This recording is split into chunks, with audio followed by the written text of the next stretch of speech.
असं. कोविडची लाट पुन्हा येणार का? चायनामध्ये कोविडचं काय स्टेटस सुरू आहे? भारतामध्ये कुठले नवीन निर्बंध आहेत का? याविषयी बरीचशी चर्चा ही सगळ्या माध्यमांमधनं आता सुरू आहे. त्या दृष्टीनं समस्त नांदेड जिल्हावासियांना जिल्हाधिकारी म्हणून मी काही माहिती देऊ इच्छितो. सर्वप्रथम मी हे सांगेल की सद्यस्थितीमध्ये आपल्याला घाबरून जाण्याची गरज नाही आहे. आपल्या जिल्ह्यामध्ये आज कोविडची कुठलीही ॲक्टिव्ह केस नाही आहे आणि जर पुढची तयारी जर बघितली तर साधारण 8,000 पर्यंतचे बेड्स आपल्याकडे तयार आहेत.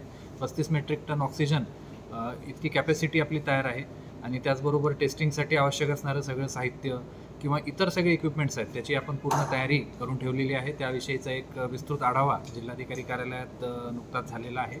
मात्र असं असलं तरी आपण सुद्धा थोडी दक्षता बाळगायला हवी. कोविडपासनं प्रतिबंध करणे हाच सगळ्यात महत्त्वाचा भाग आहे. एकदा कोविडची लागण झाल्यानंतर उपचार घेण्यापेक्षा कोविड आपल्याला होऊ नये यासाठी ज्या काही मूलभूत गोष्टी आहेत त्यामध्ये मास्क वापरणे असेल.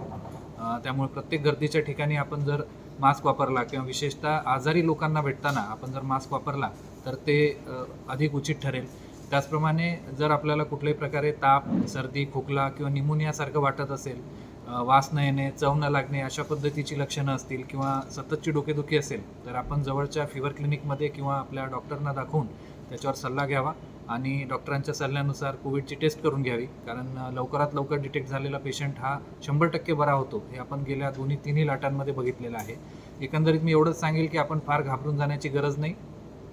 देशभरात जगभरात काय चाललं आहे त्याचा पूर्ण आढावा महाराष्ट्र शासनाच्या स्तरावर आणि जिल्हा प्रशासनाच्या स्तरावर हा सातत्यानं सुरू आहे.